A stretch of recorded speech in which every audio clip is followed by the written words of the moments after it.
नमस्कार, मैं हूं रंजन कुमार और आप देख रहे हैं इलेक्ट्रॉक्स एमसीक्यू। एक बहुत ज़रूरी बात आप सबको पता होनी चाहिए। आज बोर्ड एग्ज़ाम में 100 नंबर के पेपर में से 50 नंबर सीधे एमसीक्यू से पूछे जाते हैं। अब ज़रा सोचिए, अगर एमसीक्यू मजबूत है तो आधा पेपर तो पहले ही क्लियर हो गया, और अगर एमसीक्यू कमज़ोर है तो लिखने वाला भी घबरा जाता है। इसलिए इस चैनल पर मैं आपको सिर्फ सवाल नहीं रटवाता, बल्कि हर एमसीक्यू को समझने का तरीका सिखाता हूँ, ताकि एग्ज़ाम में सवाल थोड़ा घुमा कर आए तब भी आप कंफ्यूज ना हो। यहाँ आपको मिलेंगे क्लास 10 और क्लास 12 के NCERT based board pattern MCQ, वो भी आसान भाषा में, स्टेप बाय स्टेप लॉजिक के साथ। तो अगर आप चाहते हैं कम समय में ज़्यादा नंबर और एग्ज़ाम में फुल कॉन्फिडेंस, तो वीडियो को पूरा देखिए और चैनल को अभी सब्सक्राइब कर लीजिए। तो चलिए शुरू करते हैं आज का एमसीक्यू सेशन। सबसे पहले देखते हैं यहाँ पहला नंबर क्वेश्चन कि समीकरण युग में x + 2y = 5 और 3x + ky + 15 = 0 का एक अद्वितीय हल होगा यदि। यहाँ पे आपको बताना है k = 6, k ≠ 6, k = -6, k ≠ -6। ठीक है, तो सबसे पहले हम लोग समझते हैं कि अद्वितीय हल होने का शर्त क्या होता है। ठीक है, तो अद्वितीय हल होने का शर्त होता है a1/a2 is not equal to b1/b2। ठीक है, तो यहाँ पर सबसे पहले हम ये समझते हैं कि a1 कौन है, a2 कौन है, b1 कौन है, b2 कौन है।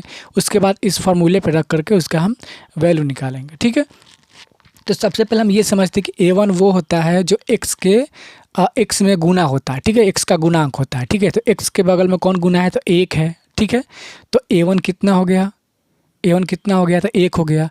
वैसे ही a2 कितना है, तो x के बगल में होगा जो वो a2 होगा। ठीक है, मतलब पहला समीकरण में a1, दूसरा समीकरण में a2। वैसे ही y के बगल वाला b1 और यहाँ y के बगल वाला b2। वैसे ही यहाँ पे जो अचर पद है वो c1 और यहाँ पे जो अचर पद है क्या हो जाएगा, c2 हो जाएगा। ठीक है, तो इस फार्मूला में हमको क्या चाहिए, a1 और a2, b1 और b2 चाहिए। ठीक है, तो बताइए यहाँ पे a1 कितना है, तो आप क्या बोलेंगे कि a1 है 1। ठीक है, तो a1 की जगह पर कितना रखेंगे, 1 बटा a2 कितना है, तो a2 कितना है, 3 है, तो 3 रख दिया जाए। और इज़ नॉट इक्वल टू का साइन है तो यहाँ दे दिए। ठीक है, अब b1 कितना है, तो देखिए y के बगल जो है b1 है तो 2 हो गया। b2 कितना है, तो b2 कितना है, y के बगल में k है तो रख दिया। ठीक है, अब जब भी बराबर का चिन्ह आ जाए, ठीक है, बराबर का चिन्ह आ जाए या इज नॉट इक्वल टू का चिन्ह आ जाए, मतलब बराबर नहीं है इसका चिन्ह आ जाए, तो क्या करते हैं हम लोग, तिरछा तिरछे यानी कि क्रॉस मल्टीप्लिकेशन करते हैं। इसका k का गुना 1 में और 3 का गुना 2 में। ठीक है, तो k का गुना 1 में करेंगे तो क्या हो जाएगा, k ही रहेगा। और इज नॉट इक्वल टू का साइन है तो इसको वही लगा देते हैं।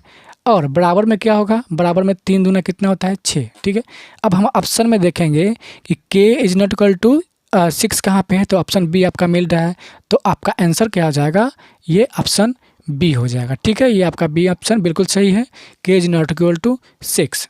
अगला सवाल है, k के किस मान के लिए समीकरण निकाय 4x + 3y = 5 और 8x + 6y = k के अनंत हल होंगे। ठीक है, तो वही बात है, वहाँ पे अद्वितीय हल था तो क्या a1/a2 is not equal to b1/b2 था। यहाँ पे अनंत हल है। ठीक है, तो अनंत हल होने का फार्मूला क्या होता है कि a1/a2 = b1/b2 और इक्वल टू क्या होगा, c1/c2। मतलब इसमें क्या होता है कि तीनों बराबर होता है। ठीक है, तो हम देख लेते हैं कि a1 और a2 का मान क्या है, b1 और b2 का मान क्या है, c1 और c2 का मान क्या है। ठीक है, तो x के बगल वाला a1 और a2 होता है। ठीक है, इसके x बगल में a1 हो गया, यहाँ पे x के बगल में a2 हो गया। और y के बगल वाला b1 और b2 होता है, तो यहाँ b1 का मान 3 और b2 का मान 6 हो गया। और जो अचर पद होता है क्या होता है, वो अचर पद c का मान होता है। ठीक है, तो यहाँ पे क्या बोल रहा है कि k के किस मान के लिए अनंत हल होगा, तो सबका वैल्यू पहले हम रख लेते हैं। ठीक है, उसके बाद देखते हैं क्या मान आता है। तो a1 का मान कितना है, 4 है, तो 4 रख दिए। a2 का मान कितना है, 8 है, तो 8 रख दिए। बराबर b1 का मान कितना है, तो 3 है, तो 3 भी रख देते हैं। b2 का मान कितना है, 6 है, तो 6 भी रख देते हैं। बराबर में c1 का मान कितना है, 5 है। देखिए ये 5 को हम बराबर के इधर भी ला सकते हैं, ये के को इधर भी ला सकते हैं, ठीक है। अगर दोनों बराबर को उस तरफ है तो कोई छेड़छाड़ नहीं करेंगे, इसी पे हम बना देंगे, ठीक है। तो बताइए C1 का मान कितना है, तो C1 का मान है आपका 5 और C2 का मान कितना है, के है, ठीक है। और क्वेश्चन में कह रहा है के है, हाँ क्वेश्चन में कह रहा है कि के का मान निकालना है, ठीक है। तो हम इसको और इसको भी लेके चल सकते हैं, लेकिन यहाँ से कुछ के का मान नहीं निकलेगा क्योंकि यहाँ पे के है ही नहीं। तो हम क्या करेंगे, इसको लेके चलेंगे या फिर इसको लेके चलेंगे। तीनों तो बराबर है, किसी को भी बराबर कर देते हैं। मतलब या तो चाहे तो हम ये दोनों को बराबर कर दें या फिर चाहे तो ये और ये दोनों को बराबर कर दें, ठीक है। तो क्या हो जाएगा, के का मान निकल जाएगा। तो हम क्या करते हैं, पहला और तीसरा को बराबर कर देते हैं, ठीक है। यानी कि 4/8 और बराबर में क्या हो जाएगा, 5/k, ठीक है। और हम लोगों ने अभी पहला क्वेश्चन में देखा कि यहाँ पे जब बराबर का चिन्ह हो या बराबर नहीं हो का चिन्ह हो तो हम लोग तिरछे गुना करते हैं, मतलब के का गुना 4 में, 8 का गुना 5 में, ठीक है। तो यहाँ से हम काट भी सकते हैं इसको, ठीक है। तो हम क्या करते हैं, के का गुना 4 में करते हैं, तो क्या हो जाएगा, 4k बराबर 8 का गुना 5 में करेंगे तो कितना हो जाएगा, 8×5 = 40 हो जाएगा, ठीक। तो अब क्या होगा, यहाँ पे 4 यहाँ पे गुना में है, के साथ गुना में है 4 और इधर आएगा बराबर के इस तरफ आएगा तो क्या हो जाएगा, भाग में आ जाएगा, ठीक है। मतलब इधर जो रहता है गुना में रहता है तो भाग में जाता है और भाग में रहता है तो गुना में जाता है, ठीक है।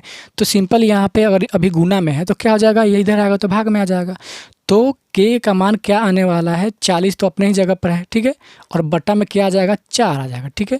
तो इसको जब काटेंगे 4 से तो 10 बार में कट जाएगा, तो के का वैल्यू क्या आ गया, 10 आ गया।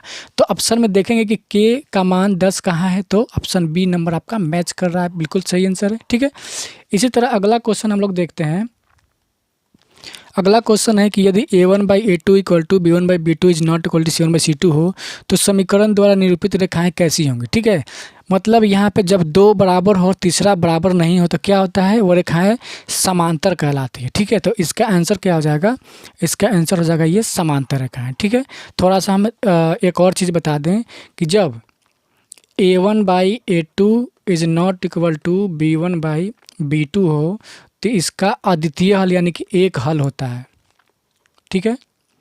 और यदि a1/a2 बराबर b1/b2 बराबर c1/c2 हो तो इसका अनेक हल होता है, ठीक है। इसको याद रखेंगे हम, क्या होता है, अनेक हल होता है, अनेक हल,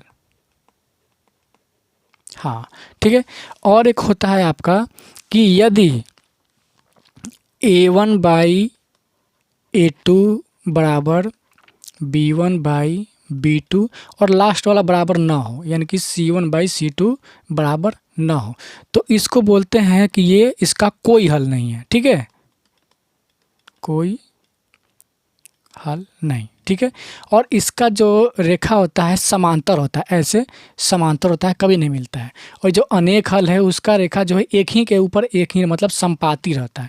तो इसका रेखा अगर पूछे तो क्या होगा, संपाती। इसका रेखा क्या होगा, समांतर। और पहले वाले का रेखा क्या होगा, पहले वाले का रेखा होता है आपका प्रतिच्छेदी होता है, मतलब एक दूसरे को ऐसे काटता है। तो पहला का क्या हो जाएगा, प्रतिच्छेदी, इसका एक हल, ठीक है। तो यहाँ पे क्या आंसर होना था, समांतर, क्योंकि यहाँ पे तीसरा बराबर नहीं है। अगर पहला बराबर नहीं हो तो एक हल, अगर तीनों बराबर हो तो अनेक हल, और लास्ट वाला बराबर नहीं हो तो क्या होता है, समांतर होता है, ठीक है। तो अगला सवाल हम लोग देखते हैं, क्वेश्चन नंबर 4। क्वेश्चन नंबर 4 क्या है कि निम्न में से कौन सा समीकरण युग्म असंगत है, ठीक है। इस सवाल में निम्न में से कौन सा समीकरण युग्म असंगत है, ठीक है। तो असंगत का मतलब होता है कि उसका कोई हल ना हो, ठीक है, कोई हल ना हो। और कोई हल में क्या होता है कि ये फार्मूला होता है a1/a2 बराबर b1/b2 is not equal to c1/c2, ठीक है। इसका मतलब होता है कोई हल नहीं, और जिसका कोई हल ना हो उसको हम लोग क्या कहते हैं, असंगत। और जिसका हल हो उसको हम लोग बोलते हैं संगत, ठीक है। मतलब यदि अद्वितीय एक हल हो या अनेक हल हो उसको संगत बोलेंगे, और कोई हल नहीं हो उसको क्या बोलेंगे हम लोग, असंगत बोलेंगे, ठीक है। तो इन सब में हमको चेक करना पड़ेगा किसका हल जो है असंगत है, ठीक है। तो a1/a2 पहले देखेंगे, यहाँ पे a1 कितना है, 1, तो 1/2 हो गया, 1/2 हो गया। यहाँ पे कितना है, b1/b2 कितना है, तो 1/2, तो ये b1/b2 भी क्या हो गया, 1/2 हो गया। c1/c2 कितना है, तो 5/10, यानी कि 5/10 का मतलब क्या होता है, ये भी 1/2 हो गया। ठीक है। तो ये तीनों बराबर हो गए, तो ये नहीं ना होगा, हमको तो ये लास्ट वाला बराबर नहीं चाहिए, तो ये ऑप्शन नहीं होगा, ठीक है। अगला ऑप्शन हम लोग करके देखते हैं। अगला ऑप्शन क्या है, A1/A2 कितना है, 1/2। B1/B2 कितना है, यहाँ भी 1/2 है। C1/C2 क्या है, 2/5। ये बराबर नहीं, ये हो जाएगा आंसर आपका। तो क्या हो जाएगा, देखिए यहाँ पे करके दिखा देते हैं आपको। यहाँ पे A1/A2 कितना है, देखिए तो A1 का मान कितना है 1, A2 का मान कितना है 2, और यहाँ B1 का मान कितना है -1, B2 का मान कितना है -2। तो यहाँ पे माइनस माइनस कैंसिल हो जाएगा, तो 1/2 ही आया, ठीक है।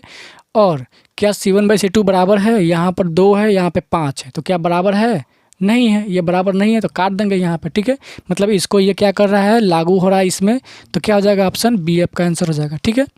ये आपका बी आंसर हो जाएगा, ठीक है। मतलब इस फार्मूला पे ये बैठना चाहिए कि हाँ A1/A2 और B1/B2 तो बराबर है, लेकिन यहाँ पे C1/C2 बराबर नहीं है। क्या बराबर है, यहाँ पे 1/2 है, 1/2 दोनों बराबर है, लेकिन 2/5 बराबर नहीं था, तो इसलिए क्या हो गया, ये जो ऑप्शन है इस चीज़ को फॉलो कर रहा है, इसलिए आपका आंसर क्या हो जाएगा, आंसर हो जाएगा बी, ठीक है। अगला सवाल है, समीकरण x बराबर -4 का आलेख एक रेखा है जो क्या होगा, इस ऑप्शन में से चुन के बताना है, ठीक है। तो देखिए यहाँ पे क्या होता है, जैसे ये x अक्ष है और ये y अक्ष है, ठीक है। यहाँ पे थोड़ा टेढ़ा हो गया, इसको हम ठीक कर लेते हैं। क्या है यहाँ पे, ये हो गया x अक्ष और ये सीधा क्या हो जाएगा, ये y अक्ष हो जाएगा, ठीक है।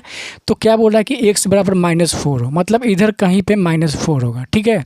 x बराबर -4 हो और इसका रेखा जो है क्या होगा, x अक्ष के समय देखो, जैसे यहाँ पे x बराबर -4 है, मतलब ये जो रेखा होगा ऐसे कुछ आने वाला है, ऐसे, ठीक है, ऐसे आने वाला है x बराबर -4 पे, ठीक। अब देखो ये क्या है, ये जो y है y के समांतर ही ना है, क्या ये दोनों मिलेगा, नहीं मिलेगा, और जो नहीं मिलता उसको समांतर बोलते हैं। तो क्या होगा, क्या ये x अक्ष के समांतर है, नहीं है, ये तो x अक्ष को काट रहा है, समांतर नहीं है। लेकिन ये y अक्ष के क्या है, समांतर है, मतलब इसके ये दोनों क्या है, समांतर है। तो इसका आंसर क्या हो जाएगा, आंसर हो जाएगा ये y अक्ष के समांतर हो जाएगा, ठीक है। मतलब एक चीज़ हम याद रख सकते हैं ट्रिक से कि मतलब x का मान दिया है, मतलब y अक्ष से क्या है, वो समांतर है, सिंपल याद रखेंगे। यदि x का वैल्यू दिया है तो क्या होगा, वो y के समांतर होगा, और y का वैल्यू दिया है तो x के समांतर होगा। सिंपल इतना सा फंडा याद रखना है कि x का वैल्यू दिया है तो y के समांतर, और y का वैल्यू दिया है तो x के समांतर, ठीक है। अगला क्वेश्चन देखते हैं हम लोग। क्वेश्चन नंबर 6 है कि x बराबर 2 और y बराबर 2, ये x बराबर 2 और y बराबर 2 एक दूसरे को किस बिंदु पर प्रतिच्छेद करेंगे। तो ये एकदम इसमें कुछ है नहीं, मतलब x बराबर 2 दे दिया है और y बराबर 3 दे दिया है, तो क्या हो जाएगा, सिंपल इसका आंसर यही हो जाएगा 2 और 3, ठीक है। और एक चीज़ हम ध्यान रखेंगे कि x पहले आता है, y बाद में आता है, और इसमें देखेंगे कि x पहले और y बाद में कहाँ है, तो x का मान 2, y का मान 3, ठीक है। तो सिंपल है, तो इसका आंसर हो जाएगा क्या, बी हो जाएगा, ठीक है। अगला क्वेश्चन है कि समीकरण 2x प्लस, एक बार अंडरलाइन कर ले इसको, हाँ, समीकरण 2x प्लस 3y बराबर 12, और यहाँ पे बोल रहा है कि y अक्ष को किस बिंदु पर काटता है, ठीक है। y अक्ष को किस बिंदु, तो देखिए जब भी बोले कि y अक्ष पर किस बिंदु पर काटता है, इसका मतलब x का वैल्यू 0 होगा, मतलब कोई यहाँ पे x अक्ष है, ये y अक्ष है, अगर y पर काटेगा तो x का मान 0, और x पर काटेगा तो y का मान 0, ठीक है। तो इस समीकरण में क्या करेंगे, हम x का वैल्यू को हम 0 कर देंगे, ठीक है। तो समीकरण क्या है मेरा, समीकरण क्या है, लिख लेते हैं पहले, ये 2x प्लस 3y = 12, ठीक है। अब x का वैल्यू 0 रख देते हैं, क्यों, क्योंकि यहाँ पे क्या पूछ रहा है, y अक्ष पे पूछ रहा है, तो x का वैल्यू 0 रख देंगे, तो क्या हो जाएगा, 2 × 0, ये तो 0 हो गया, प्लस 3y = 12, ठीक है। तो बचा क्या मेरा, 3y = 12, ये तो 0 हो गया, टोटल ये 0 हो गया। तो अब देखिए यहाँ पे क्या होगा, 3 इधर मल्टीप्लाई में मतलब गुना में, इधर जाएगा तो क्या होगा, भाग में होगा, ठीक है। यानी कि y बराबर क्या हो जाएगा, 12/3, काटेंगे तो कितना आएगा, 4 बार में, ठीक है, 4 बार में आएगा। अब बताइए इसका मान क्या होने वाला है, x का मान तो 0 है और y का मान कितना है, 4। तो देखिए तो इसमें ऑप्शन में कहाँ पे है, 0 और 4, तो आपका ऑप्शन क्या हो जाएगा, ए हो जाएगा। तो इस हिसाब से मेरा आंसर क्या होने वाला है, ये होने वाला है 0 और 4, ठीक है। यदि एक बार में समझ में नहीं आ रहा है तो वीडियो को दोबारा देख लेंगे, बिल्कुल समझ में आ जाएगा, ठीक है। अगला सवाल है क्वेश्चन नंबर 8 कि यदि रेखाएं 3x plus 2ky equal to 2 और 2x plus 5y plus 1 equal to 0 समांतर है तो k का मान क्या होगा। ठीक है, तो हम लोग जानते हैं कि समांतर होने के लिए इसका फॉर्मूला क्या होता है, बताइए। a1 बाई a2 बराबर b1 बाई b2 और लास्ट वाला बराबर नहीं होता है c1 बाई c2 के। ठीक है, तो हम क्या जानते हैं कि a1 और a2 का मान क्या होता है जो x के बगल में होता है, और b1 और b2 का मान क्या होता है जो y के बगल में होता है, और c1 और c2 क्या होता है जो अचर पद होता है, मतलब संख्या होता है। ठीक है, तो a1 बाई a2 का मान क्या हो जाएगा 3/2, तो रख देते हैं यहाँ पर 3/2 बराबर b1 बाई 2 कितना है, देखिए y के बगल में कौन है 2k है ना, तो 2k रखेंगे 2k। ठीक है, अब देखिए अब यहाँ पे y के बगल में कौन b2 का मान कौन है, तो 5 हो जाएगा, और इज नॉट इक्वल टू क्या हो जाएगा c1 का मान कितना है 2, या इसको जब इस तरफ लाएंगे, देखो यहाँ पे बराबर की इस तरफ है ना अचर पद, तो इधर भी क्या करेंगे इधर ही लाएंगे, तो क्या हो जाएगा -2 हो जाएगा ना, इधर प्लस इधर क्या हो जाएगा माइनस हो जाएगा, तो क्या हो जाएगा -2 बाई, और ये कितना है 1 है। ठीक है, यहाँ -2 लिख देते हैं। हाँ ठीक है, अब क्या पूछ रहा है कि k का मान कितना होने वाला है। ठीक है, यानी कि अब देखो इसको तो हम लेंगे नहीं क्योंकि ये बराबर नहीं है, हम लेंगे कौन, ये लेंगे। ठीक है, इसको हम बराबर कर देंगे, और हम जानते हैं कि बराबर जब चिन्ह लगा हुआ है तो क्या करते हैं तिरछा तिरछी गुना करते हैं, पीछे भी हम लोग देख चुके हैं। यानी कि 5 का गुना 3 में करेंगे तो कितना हो जाएगा 15 बराबर 2k का गुना 2 में करेंगे तो कितना हो जाएगा 4k। ठीक है, अब देखिए हमको k का वैल्यू निकालना है, तो k को हम यहीं छोड़ देंगे और 4 को इस तरफ भेज देंगे। ठीक है, तो 4 और k गुना में है तो 4 इधर आएगा तो क्या होगा डिवाइड में हो जाएगा, यानी कि 15 कितना हो जाने वाला है 4 है बराबर में k। तो k का वैल्यू कितना आया 15/4, तो ऑप्शन में कहाँ दिख रहा है आप बताइए जल्दी से, कहाँ पे है, तो ऑप्शन ए दिखाई दे रहा है 15/4, बिल्कुल सही आंसर होगा। ठीक है, अगला सवाल देखते हैं क्वेश्चन नंबर 9। यदि 2x plus 3y equal to 7 और k plus 1x plus 1 minus 2ky equal to 5k minus 4 के अनंत हल हो तो k का मान क्या होगा। ठीक है, तो अनंत हल होने के लिए हम लोग क्या फार्मूला जानते हैं, वही तीनों बराबर होना चाहिए, यानी कि a1 बाई a2 बराबर b1 बाई b2 बराबर c1 बाई c2, मतलब तीनों बराबर होना चाहिए। ठीक है, अब सब का मान रखेंगे, a1 का मान 2, a2 का मान कितना है, देखिए x के बगल में कौन है ये पूरा है ना, मतलब a का मान और a1 का और a2 का मान क्या होता है जो x के बगल में हो, तो a2 का मान क्या हो जाएगा k प्लस 1 हो जाएगा, यानी कि क्या रखेंगे a1 का मान पहले कितना है, देखिए यहाँ पे 2 है रख दिए, a2 का मान कितना है k प्लस 1 रख दिए। ठीक है, बराबर b1 का मान कितना है -3 है, मतलब y के बगल में तो वही ना b1 है। ठीक है, तो क्या हो गया -3, और b2 का मान कितना है 1 माइनस 2k बराबर c1 का मान कितना है 7, c2 का मान कितना है 5k माइनस 4। ठीक है, तो अब देखते हैं यहाँ पर क्या करेंगे हम, तीनों का मान ये बराबर है, मतलब किसी दो को उठाएंगे तो मेरा मान निकल जाने वाला। ठीक है, तो हम क्या करते हैं इसको और इसको उठाते हैं, हमको k का ही ना वैल्यू चाहिए। ठीक है, तो या तो इसको तीनों बराबर है, मतलब किसी को भी दो को उठाएंगे मेरा k का मान आ जाएगा। ठीक है, तो हम इसको और इसको उठा के चलते हैं, और एक चीज़ देखते हैं यहाँ पे कि अगर बराबर हो तो क्या करते हैं तिरछा तिरछे गुना करते हैं। ठीक है, तो हम क्या करेंगे यहाँ पे देखिए, तो यहाँ पे सॉरी यहाँ पे 1 माइनस 2k था, k छूट गया है k। ठीक है, अब देखिए 2 का गुना इस सब में होगा। ठीक है, तो 2 का गुना इसमें करते हैं, लिख देते हैं यहाँ पे 2 इंटू 1 माइनस 2k, इसका गुना इसमें हो गया। अब k प्लस 1 का गुना -3 में होगा, बराबर का चिन्ह दे करके -3 इंटू k प्लस 1। ठीक है, तो हो गया k प्लस 1। ठीक, अब क्या करेंगे इसके अंदर ये गुना होगा, इसके अंदर ये गुना होगा। ठीक है, तो 2 का गुना 1 में करेंगे क्या हो जाएगा 2 माइनस 2 का गुना 2 दूना 2k में होगा तो क्या हो जाएगा 4k, और बराबर में क्या होगा यहाँ पे -3 का गुना k में करेंगे तो -3k, और प्लस में क्या बचा, प्लस में -3 का गुना 1 में करेंगे तो क्या हो जाएगा, ये टोटल माइनस हो जाएगा ना, प्लस माइनस तो माइनस होता है। ठीक है, तो क्या हो जाएगा ये हो जाएगा -3। ठीक है, अब देखो जो एक जात का है मतलब जो k वाला है उसको इकट्ठा करेंगे, जो संख्या वाला है उसको हम इकट्ठा करने वाले हैं, ठीक है। तो यहाँ पे होगा क्या, देखिए ये 3 इधर माइनस में, इधर आएगा तो क्या होगा प्लस में, तो क्या हो जाएगा 2 और ये -3 सीधे क्या आ गया प्लस में, तो प्लस का 3 बराबर में। देखिए यहाँ पे -4 के इस तरफ आएगा तो क्या हो जाएगा प्लस में, और इधर पहले से क्या है -3, सॉरी यहाँ पे क्या हो गया, ये -3 इधर आके प्लस हो गया। हाँ इधर क्या था -3 के, और इधर आ गया तो क्या हो जाएगा +4 के, ठीक है। थोड़ा यहाँ पे जगह नहीं है क्वेश्चन में तो प्रॉब्लम हो रहा है। यहाँ पे क्या हो जाएगा 3 और 2 कितना होता है 5, ठीक है, बराबर यहाँ पे 4 के में से 3 के घट जाएगा तो क्या हो जाएगा के आ जाएगा, मतलब के का वैल्यू कितना आया 5 आया, ठीक है। तो इसका आंसर कितना वाला आने वाला है, देखिए तो किस ऑप्शन में है, तो सी में है। तो इसका आंसर क्या हो जाएगा सी 5 हो जाएगा। एक बार फिर से वीडियो देख के आप लोग समझ सकते हैं, एक बार में अगर समझ में नहीं आया। अगला क्वेश्चन देखते हैं। अगला क्वेश्चन है कि यदि x + y = 14 और x - y = 4 तो x और y का मान ज्ञात करें, ठीक है। तो हम क्या करेंगे, हम डायरेक्ट यहाँ से मान उठा के इसमें रखेंगे और वैल्यू ज्ञात करेंगे, ठीक है।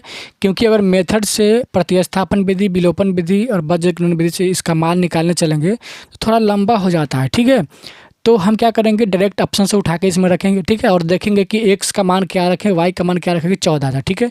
तो x का मान कितना हो गया 9, ये पहला ऑप्शन उठा के देखते हैं पहले, ठीक है। x का मान 9 रखते हैं, y का मान 5 रखते हैं, 9 5 कितना होता है 14 आ गया, मतलब पहला ऑप्शन। अब देखिए अब इसमें भी रख के देखते हैं, 9 रखेंगे यहाँ पे x की जगह पे, y की जगह पे कितना रखेंगे 5, तो 9 में से 5 घटा कितना आ गया 4, मतलब ये ऑप्शन बिल्कुल सही है। आपको क्या हो जाएगा आंसर ए हो जाएगा, ठीक है, ये बिल्कुल ए हो जाएगा, ठीक है। देखिए एक बार और समझा देते हैं, मतलब है सब ऑप्शन में से एक एक बार रख के चेक करेंगे, मतलब x की जगह पर जो दिया है और y की जगह पर जो दिया देखते हैं कि 14 आता है कि नहीं, ठीक है। वैसे ही वही चीज़ यहाँ पे 2 समीकरण में रखेंगे, x की जगह पर रखेंगे, y की जगह पर रखेंगे, देखते हैं 4 आया कि नहीं, ठीक है। तो पहले मैंने क्या किया ऑप्शन 1 को उठाया, देखा कि x का मान कितना था 9, तो x की जगह पर 9 रख दिए, y की जगह पर कितना था 5 तो 5 रख दिए, और दोनों को जोड़ के देखे तो 14 आ गया, मतलब ये इसको क्या कर रहा है प्रूफ कर रहा है, ठीक है। अब यहाँ पे दूसरा नंबर समीकरण में यहाँ भी x और यहाँ y का मान रखते हैं, तो 9 में से 5 गया तो 4 आ गया, ठीक है, मतलब ये ऑप्शन बिल्कुल सही है, ठीक है। अब अगला सवाल हम लोग देखते हैं कि अगला सवाल है यदि 47x + 31y = 63 और 31x + 47y = 15 हो तो x + y का मान ज्ञात करें, ठीक है। तो इसमें करना क्या है x + y का मान ज्ञात करना है, x और y का तो मान ज्ञात करना नहीं है, ठीक है, x + y का मान ज्ञात करना है। तो पहले क्या करेंगे हम दोनों को लिख लेते हैं, दोनों समीकरण को, 47x + 31y = 63, और दूसरा समीकरण क्या है 31x + 47y = 15, ठीक है। अब क्या करेंगे हम दोनों समीकरण को जोड़ देंगे, ठीक है, जोड़ देंगे। जब भी ऐसा क्वेश्चन है क्या जोड़ देंगे या फिर घटा देंगे, तो यहाँ पे जोड़ देंगे मेरा काम बन जाएगा। जोड़िए यहाँ पे 47 और 31 कितना हो जाएगा, जोड़िए तो 7 1 8 4 3 7, यानी कि 78x प्लस यहाँ भी 47 31 कितना हो जाएगा 78y, और बराबर में कितना आने वाला है 63 और 15 जोड़ेंगे तो कितना आ जाएगा 78 आ जाएगा, ठीक है। अब देखिए दोनों में 78 जब है तो क्या करेंगे 78 को हम कॉमन कर लेंगे, ठीक है। अब 78 को कॉमन करने का मतलब कि बाहर निकाल लेंगे, ठीक है। यहाँ से 78 बाहर निकल के क्या बचेगा अंदर x बचेगा, प्लस यहाँ से 78 बाहर निकल के क्या बचेगा y बचेगा, बराबर में कितना बचा 78, ठीक है। अब देखिए 78 जो x + y के साथ गुना में है, इधर जाएगा तो क्या आ जाएगा भाग में, यानी कि x + y का मान कितना आने वाला है, तो 78 तो पहले से था इधर, और 78 ये बटा में आ जाएगा, ठीक है। और इसको काटेंगे तो एक बार में कट जाएगा, यानी x + y का मान कितना आने वाला है 1 आने वाला है, तो ऑप्शन ए बिल्कुल सही होने वाला है, ठीक है। अगला सवाल है क्वेश्चन नंबर 12 है कि यदि 2/x + 3/y = 13 है और 5/x - 4/y = -2 है तो x का मान ज्ञात करें, ठीक है। तो जब भी बटा में x और बटा में y आ जाए तो क्या करेंगे हम 1/x को p मान लेंगे और 1/y को q मान लेंगे, ठीक है, या a और b भी मान सकते हैं, ठीक है। चलिए a और b भी मान लेते हैं, ठीक है। तो क्या हो जाएगा 1/x की जगह पे a मानेंगे तो क्या हो जाएगा 2a, प्लस 1/y की जगह पर b मानेंगे तो क्या हो जाएगा 3b, बराबर में कितना आया 13, और यहाँ पे वही काम करेंगे, 1/x की जगह पे a मान है तो क्या हो जाएगा 5a प्लस सॉरी माइनस होगा, यहाँ पे माइनस है, हाँ, तो क्या हो जाएगा यहाँ पे -4b बराबर में क्या हो जाएगा, बराबर में -2। अब क्या करना है, इसको विलोपन विधि से हल कर देना है और a और y का जो मान आएगा वहाँ पे फिर रखेंगे हम, ठीक है। पहले हम यहाँ पे लिख लेते हैं कि x का मान कितना मान 1/x को कितना माने हैं, a माने हैं, ठीक है, 1/x को a माने हैं, इसको हम याद रखते हैं, ठीक है। अब इसको हल करते हैं। देखिए तो क्या करेंगे, हल करने के लिए हम क्या करेंगे, b को बराबर कर देते हैं और a का मान अपने आप निकल जाएगा, ठीक है। मतलब ये जो 4 है इसका गुना इसमें कर देंगे ऊपर में और 3 का गुना इसमें कर देंगे, ठीक है। तो चलिए करते हैं, इसका गुना करते हैं 4 में, ये 3 का गुना इसमें कर देते हैं, ठीक है। तो गुना कीजिए, 4 का गुना ये सब में होगा तो कितना हो जाएगा, 4 का 2 में करेंगे तो कितना हो जाएगा 8 है, प्लस 4 तिया 12b बराबर में 13 चौका 52। अब ये 3 का गुना सब में करेंगे तो कितना हो जाएगा 15a और ये कितना हो जाएगा 3 चौका 12 माइनस का 12b बराबर में क्या हो जाएगा 3 दूना 6 माइनस का 6 हो जाएगा, ठीक है। अब क्या करते हैं हम कि यदि हम सबको जोड़ दें तो ये प्लस माइनस कैंसिल हो जाने वाला, मतलब 12 में से 12 घटेगा तो 0 हो जाएगा, ठीक है। तो कितना बचा 15 8 कितना होता है 23, 23a बराबर में कितना होगा, ये 52 में से 6 घटेगा तो कितना होगा बताइए 46 होगा, ठीक है, 46 होगा। अब देखिए 23 इधर गुना में ही इधर आएगा तो क्या होगा भाग में, यानी कि a का मान कितना आने वाला है 46 बटा में 23, काटेंगे इसको तो 2 बार में कट जाएगा, ठीक है। तो a का मान कितना आया, a का मान आया आपका 2, ठीक है। अब देखिए ऊपर जो है हम लोगों ने a का मान कितना माना था, ये a का मान 1/x माना था, ठीक है। तो हम एक जगह पर क्या करते हैं 1/x लिख देते हैं, ठीक है, 1/x लिख दिए, बराबर क्या है 2 है। अब हमको तो 1/x का वैल्यू चाहिए नहीं, हमको क्या चाहिए, हमको चाहिए एक x का वैल्यू। यहाँ पर क्वेश्चन में पूछ रहा है कि x का मान क्या होगा, ना कि 1/x, ठीक है। तो x का वैल्यू हम कैसे निकालेंगे, तो हम क्या करेंगे x को पलट देंगे तो x जाएगा ऊपर, तो इधर 2 को भी पलट देंगे, तो यहाँ पे 2 के बटा में अभी 1 है, जब कुछ नहीं होता है तो क्या होता है 1 होता है, तो x को पलटेंगे तो इधर क्या हो जाएगा, इधर भी पलट जाएगा, तो क्या हो जाएगा x का मान कितना हो जाएगा, 1 जाएगा ऊपर 2 आएगा नीचे, तो क्या हो जाएगा 1/2। तो x का वैल्यू कितना आया, ऑप्शन कौन सा है देखिए, तो ऑप्शन आपका ए है, ऑप्शन ए आपका बिल्कुल करेक्ट आंसर होगा, तो ऑप्शन ए सही होगा, ठीक है। अगला सवाल है कि दो संख्याओं का योगफल 10 है और उनका अंतर 2 है तो बड़ी संख्या क्या होगा, ठीक है। तो योगफल का मतलब होता है जोड़ और अंतर का मतलब होता है घटाव, ठीक है। यानी कि अगर पहली संख्या x है और दूसरी संख्या y है, ठीक है, तो बोल रहा है योगफल यानी कि जब दोनों को जोड़ेंगे तो कितना आने वाला है 10, ठीक है, 10 आने वाला है। वैसे ही दूसरा शर्त कह रहा है कि उनका अंतर कितना है 2, यानी कि x में से y को घटाने वाले हैं, अंतर कितना है 2 है, ठीक है। अब इस समीकरण को हल कर देंगे, सिंपल हल कर देंगे तो x का जो वैल्यू आएगा वो होगा और y का वैल्यू होगा, और दोनों में देखेंगे बड़ा कौन है वही आंसर होगा, ठीक है। तो हम क्या करते हैं, एगो प्लस एगो माइनस है तो जोड़ देते हैं, सिंपल, घटाने की ज़रूरत नहीं है। तो प्लस y में से y घटा था 0 हो गया, और x और x में कितना हो गया, दोनों को जोड़ेंगे तो क्या हो जाएगा 2x, x और x को जोड़ेंगे तो 2x होगा, और बराबर में इधर 10 और 2 जोड़ेंगे तो कितना हो जाएगा 12। अब x इधर गुना में इधर आएगा तो क्या होगा भाग में, यानी कि x बराबर क्या आने वाला है 12/2, काटेंगे तो कितना आएगा 6, यानी x का मान कितना आया 6, ठीक है। अब देखिए x का मान 6 आ गया, हमको x का मान 6 पता चल गया, तो y का मान कैसे निकलेगा, मतलब 6 में कितना जोड़ेंगे तो 10 आएगा, यानी कि 4, यानी कि y का मान कितना है 4 है, ठीक है। अब बताइए दोनों में बड़ा कौन है, 6 बड़ा कि 4, तो 6 बड़ा है, तो ऑप्शन कौन सा हो जाएगा सी हो जाएगा। तो क्या होगा आंसर इसका सी, ये बड़ा संख्या कौन हो जाएगा सी, ठीक है। अगला सवाल है, यदि वीडियो पसंद आ रहा है तो वीडियो को लाइक करें और चैनल को सब्सक्राइब करें, और इससे अपने दोस्तों में शेयर ज़रूर करें ताकि उनको भी पता लगे कि हाँ यहाँ पे मैथ का पढ़ाई चल रहा है, ठीक है। ये क्वेश्चन है कि पिता की आयु पुत्र की आयु की तिगुनी है, यदि उनकी आयु का योग 48 वर्ष है तो पुत्र की आयु क्या होगा, ठीक है। तो हम क्या करेंगे, ना तो हमको पिता का आयु पता है ना ही पुत्र का आयु, तो हम क्या करेंगे मान लेंगे कि पिता का आयु, यहाँ पे ऑब्जेक्टिव क्वेश्चन है तो यहाँ पे माना ये सब नहीं लिखेंगे, ठीक है। सिंपल हम क्या करते हैं कि मान लेते हैं पिता का x है और पुत्र का y है, दोनों को हम बराबर में लिख लेते हैं। ठीक है, ये मतलब ऐसे बनाने का तरीका है। ठीक है, पिता का x मान लिए और पुत्र का y। ठीक है, क्या बोल रहा है कि पिता का आयु पुत्र की आयु की तिगुनी है, मतलब जिसका तिगुना और जिसका मतलब गुना बोले उसी में हम गुना करते हैं। तो पुत्र की आयु की बोल रहा है ना, की लगा हुआ है इसमें, यानी कि पुत्र में गुना करना है, यानी कि पुत्र का आयु y माने है, यानी क्या करना है यहाँ पे 3 से गुना कर देना है। ठीक है, तो क्या हुआ x बराबर 3y हो गया।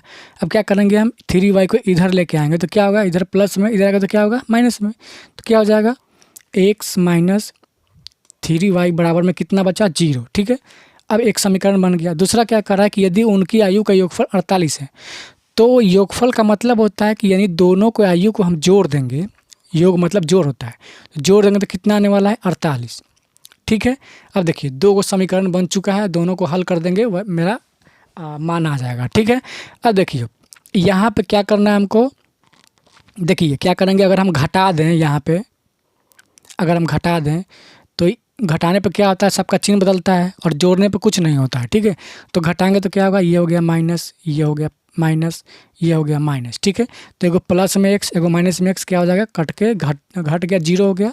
अब देखिए यहाँ पे -3y और -y क्या हो जाएगा, दोनों माइनस में है, मतलब जब चिन्ह सेम होता है तो क्या होता है, जुड़ता है, क्योंकि माइनस माइनस प्लस होता है। तो 3 और 1 कितना हो गया, -4y। और यहाँ पे देखिए यहाँ पे 0 है, या -48 क्या हो जाएगा, -48 रह जाएगा।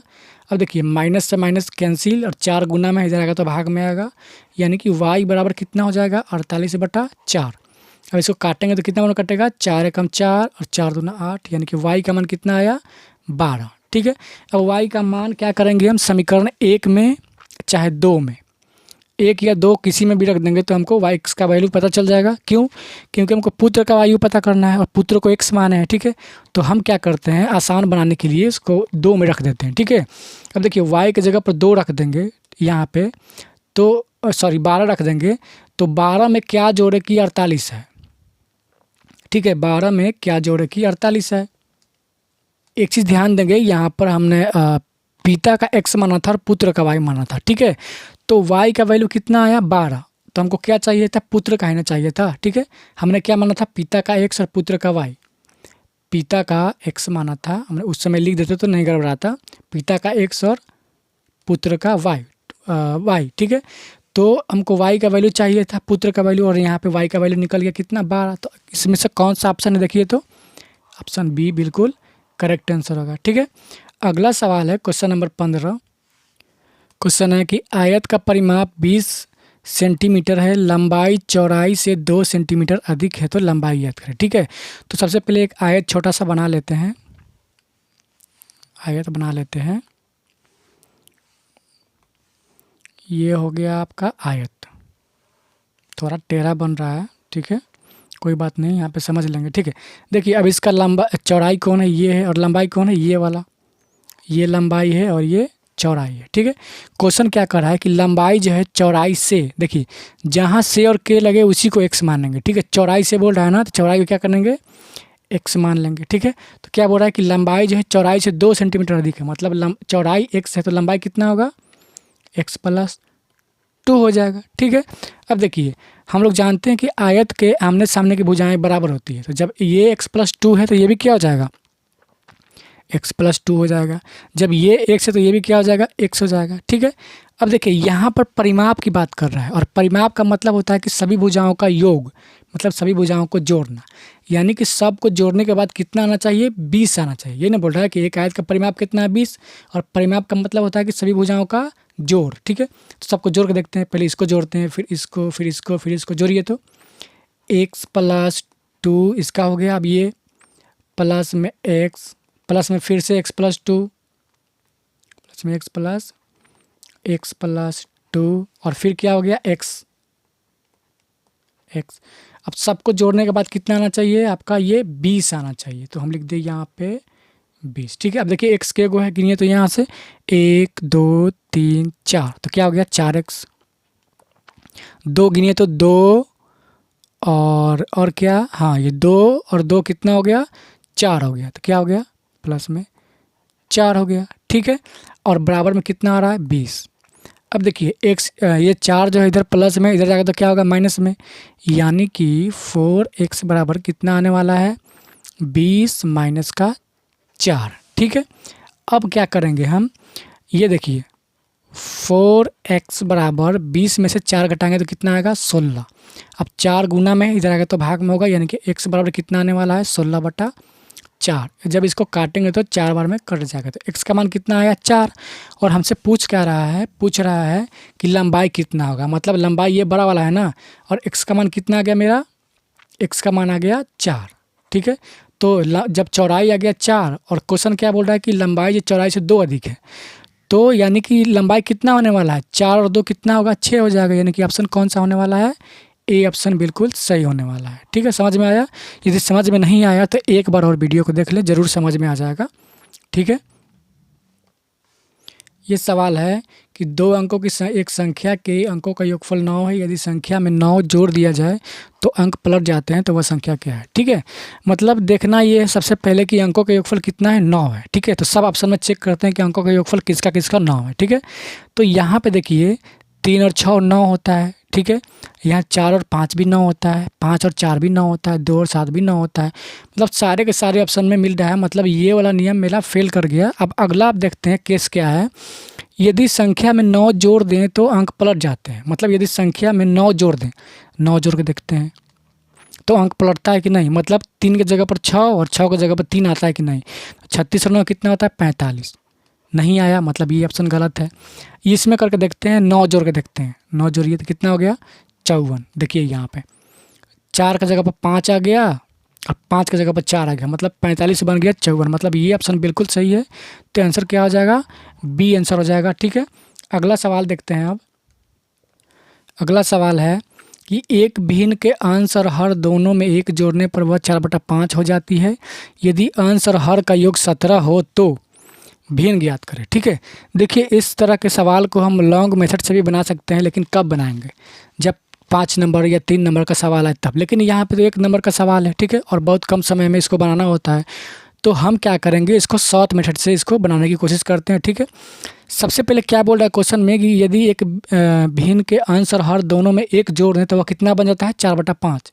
ठीक है, तो ये तो थोड़ा मतलब मुश्किल लग रहा है, ये वाले केस को लेकर देखते हैं। क्या बोल रहा है कि यदि अंश हर का योग 17 है तो जोड़ के देखते हैं, 10 और 7 कितना होता है 17। ठीक है, इसको भी देखते हैं, 9 और 17, 8 9 17, मतलब ये सारे ऑप्शन मिल रहे हैं, मतलब ये वाला नियम फेल कर गया, पहला वाला नियम ही काम करने वाला है मेरा। ठीक है, तो क्या पहले पहला ऑप्शन को चेक करते हैं, कितना है 7/10। क्या बोल रहा है, यदि भिन्न के अंश में और हर में दोनों में 1 जोड़ दें, ठीक है, तो कितना बन जाता है 4/5। जोड़ के देखते हैं, इसमें 1 जोड़ देते हैं, इसमें 1 जोड़ देते हैं, तो कितना हो जाएगा 7 और 1 8 और 10 और 1 11। क्या 4/5 बना, नहीं बना, मतलब ये ऑप्शन गलत है। अगला देखते हैं 8/9 में 1 जोड़ करके, तो 8 में 1 जोड़ देंगे, 9 में 1 जोड़ देंगे तो कितना हो गया 9 हो गया, और कितना हो गया 10। ये भी नहीं हुआ, ये भी ऑप्शन गलत हो गया। इसमें जोड़ के देखते हैं, 9 में 1 जोड़ के देखते हैं और 8 में 1 जोड़ के देखते हैं। ठीक, कितना हो गया 9 और 1 10 और 8 1 9, ये भी नहीं हुआ, तो ये भी गलत हो गया। ठीक है, अब क्या हो रहा है यहाँ पे 1 मिनट, इसको ज़रा हम चेक कर लें। यहाँ पे हमको ये क्वेश्चन में थोड़ा गलती लग रहा है। इस क्वेश्चन में ऐसा होना चाहिए था कि भिन्न के अंश और हर दोनों में नहीं, बल्कि इसके सिर्फ हर में। ठीक है, अंश में नहीं, मतलब सिर्फ हर में 1 जोड़ दिया जाए तो कितना हो जाता है, वो 4/5 होता है। ठीक है, तो ये सवाल गलत हो गया। ठीक है, इसको थोड़ा सुधार के हम बनाने की कोशिश करते हैं। ठीक है, क्वेश्चन में क्या दिया था कि अंश और हर दोनों में, लेकिन यहाँ पे करना क्या है, क्वेश्चन में मिस्टेक हो गया है, सिर्फ हर में 1 जोड़ना है। ठीक है, तो यहाँ पे देखते हैं, सबसे पहला ऑप्शन देखते हैं 7, 10 में 1 जोड़ेंगे कितना हो गया 11, ये ऑप्शन गलत हो गया। 8 हर में 1 जोड़ना है, कितना हो गया 10। ठीक है, अब इसको काट के देखो, दोनों 2 से कट रहा है, तो 2 चौका 8 2 5 10, देखिए 4/5 बन गया ना, यानी कि ऑप्शन बी बिल्कुल आपका सही होने वाला है। यहाँ पे थोड़ा क्वेश्चन में गलती हो गया था, इसको हम सुधार दिए हैं। ठीक है, अगला सवाल है,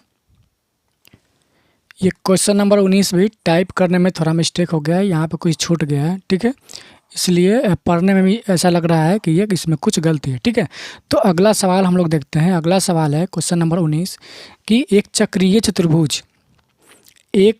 चतुर्भुज ए बी सी डी में कोण ए बराबर कितना है 2x + 4 डिग्री और कोण सी बराबर है 4x - 4 डिग्री।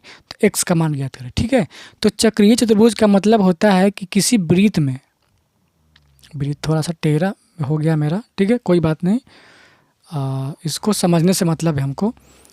तो क्या होगा, यहाँ पे एक वृत्त है और वृत्त के अंदर एक चतुर्भुज है। ठीक है, टेढ़ा हो गया कोई बात नहीं। यहाँ पे देखते हैं हम क्या है, चक्रीय चतुर्भुज है। चक्रीय चतुर्भुज का मतलब होता है वृत्त के अंदर चतुर्भुज। ठीक है, और सबका नाम देते हैं। ये हो गया ए, इसका नाम बी, इसका नाम सी, इसका नाम डी। ठीक है, और यहाँ पे ए का मान कितना दिया है 2x + 4, यानी कि ये जो कोण है इसका मान कितना दिया है 2x + 4। हाँ ठीक है, और सी का मान कितना दिया है 4x - 10, यानी कि ये जो सी है इसका मान कितना दिया है 4x - 10। ठीक है, और हम जानते हैं कि किसी भी चक्रीय चतुर्भुज में उसके सामने का कोण जो है दोनों का योग 180 डिग्री होता है। ठीक है, मतलब जब दोनों को जोड़ेंगे तो कितना आने वाला है 180 डिग्री। ठीक है, तो दोनों को जोड़िए तो क्या हो जाएगा, पहला कोण कितना है मेरा 2x + 4, दूसरा कोण कितना है 4x - 10, 4x - 10, और दोनों को जोड़ने के बाद कितना आना चाहिए 180 डिग्री आना चाहिए। ठीक है, तो अब देखिए यहाँ पे क्या होने वाला है, यहाँ पे क्या होने वाला है कि 2x और x मिलकर कितना हो जाएगा 3x, और 10 माइनस में है 4 प्लस में है, तो 10 में से 4 घट गया कितना हो गया -6 होगा। -6 क्यों होगा, क्योंकि 10 माइनस में था, मतलब जो बड़ा होता है उसका चिन्ह लगता है, तो 10 में से 4 घटा तो 6 आ गया। देखिए यहाँ पे प्लस और यहाँ पे माइनस है, और प्लस माइनस क्या होता है, माइनस मतलब घटेगा, मतलब चिन्ह अलग हो तो घटता है और चिन्ह सेम हो तो जुड़ता है। ठीक है, सिंपल से याद रखेंगे। तो 10 में से 4 घटा तो क्या हो गया 6, और चिन्ह किसका लगेगा जो दोनों में बड़ा होगा, तो 10 बड़ा था इसलिए इसका चिन्ह लग गया माइनस, और बराबर में कितना आ रहा है 180। ठीक है, अब इधर माइनस में इधर जाएगा तो क्या होगा प्लस में हो जाएगा। ठीक है, तो क्या हो गया, ये हो गया 3x बराबर में 180, और ये माइनस से आके प्लस हो गया, कितना हो गया ये 6। ठीक है, यानी कि 3x बराबर में 180 और 6 कितना हो गया 186। ये गुना में 3 जाएगा तो भाग में आएगा, यानी x बराबर क्या हो जाएगा 186 बटा में 3। 3 से ये कटने वाला है, काटिए, 3 से 3 × 6 = 18, 3 दूना 6। ठीक है, तो x का मान कितना आने वाला है मेरा, x का मान पूछ रहा था, हाँ x का मान पूछ रहा था, तो x का मान कितना आने वाला है मेरा, x का मान आ गया मेरा 62 डिग्री। क्या आ गया 62 डिग्री। ठीक है, ऑप्शन में कहाँ है 62 डिग्री, देखिए तो ऑप्शन में 62 डिग्री है ही नहीं, यानी ऑप्शन में कहीं मिस्टेक हो गया है, यानी यहाँ पे सुधार के हमको क्या करना है 62 डिग्री कर लेना है।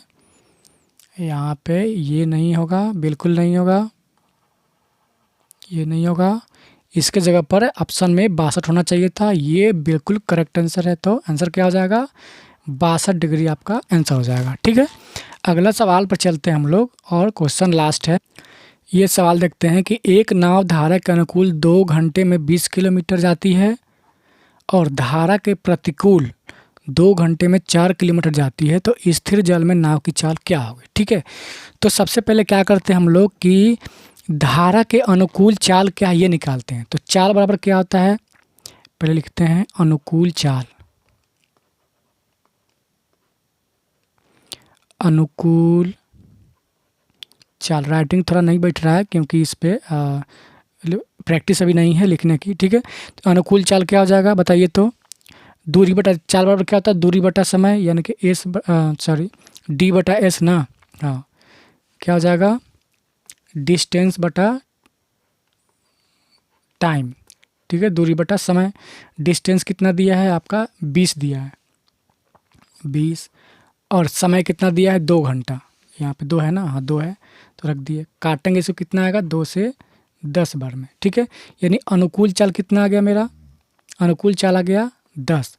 और अनुकूल चाल में क्या होता है कि शांत जल में चाल और धारा की चाल दोनों को जोड़ देते हैं। ठीक है, सिंपल सोचिए ना, मतलब जिस दिशा में नदी बह रही है, धारा उसका जिस दिशा में है उसी दिशा में तैरने में हमको आसानी होता है। ठीक है, तो उसमें क्या होता है, चाल जुटता है, मतलब आपका चाल और धारा का चाल। ठीक है, मान लो इस दिशा में नदी बह रही है, इसी दिशा में हमको तैरना है, तो क्या हो जाएगा, चाल दोनों में जुट जाएगा और स्पीड आपका बढ़ जाएगा। ठीक है, यानी कि अगर शांत जल में x है और आपका चाल y है और धारा की चाल y है, ठीक है, शांत जल में आपका चाल x है और धारा की चाल y है, तो टोटल चाल कितना हो जाएगा, 10 हो जाएगा। वैसे ही यहाँ पर क्या करेंगे हम, वैसे ही यहाँ पर चाल बराबर दूरी बटा समय निकालेंगे, तो क्या हो जाएगा, दूरी कितना है 4 और समय कितना है 2, तो इसको काटेंगे तो कितना आने वाला है, 2 से काटेंगे 2 बार में तो आएगा 2। ठीक है, और ये जो चाल है प्रतिकूल चाल है, मतलब धारा के विपरीत दिशा में, और हम लोग जानते हैं कि धारा के विपरीत दिशा में तैरने में हमको कठिनाई होती है, मतलब वहाँ पे चाल जो है घटने वाला है। ठीक है, तो यहाँ पे क्या हो जाएगा, x माइनस वाई हो जाएगा। ठीक है, और x माइनस वाई का मान कितना आया, 2 आया। ठीक, और क्वेश्चन में पूछ रहा है कि स्थिर जल में नाव की चाल क्या है, मतलब x का मान पूछ रहा है, तो हम क्या करेंगे, सिंपल समीकरण को जोड़ देंगे, तो y में से y घटेगा तो क्या हो जाएगा 0, और x और x मिलकर कितना हो गया 2x, बराबर में ये 10 और 2 कितना होता है 12, और जो ये 2 गुना में इधर आएगा तो क्या होगा, भाग में आएगा, डिवाइड में आएगा, तो x का मान कितना हो गया 12/2। इसको काटेंगे तो कितना बार में कटेगा, 6 बार में कट जाएगा। आपका ऑप्शन ए बिल्कुल राइट आंसर है, तो आपका ये आंसर हो जाएगा। ठीक है, तो ये था क्लास 10 के मैथ का चैप्टर 3 2 चर वाले रैखिक समीकरण युग्म में। यदि इससे पहले वाले चैप्टर 2 का मतलब बहुपद का वीडियो नहीं देखा तो ज़रूर देखें, कमेंट में लिंक दे दिया जाएगा। यदि अगर नहीं कमेंट में लिंक मिले तो डायरेक्ट आप प्लेलिस्ट जाके देख सकते हैं वीडियो। ठीक है, तो आज के लिए इतना ही, मिलते हैं नेक्स्ट वीडियो में, तब तक के लिए गुड बाय।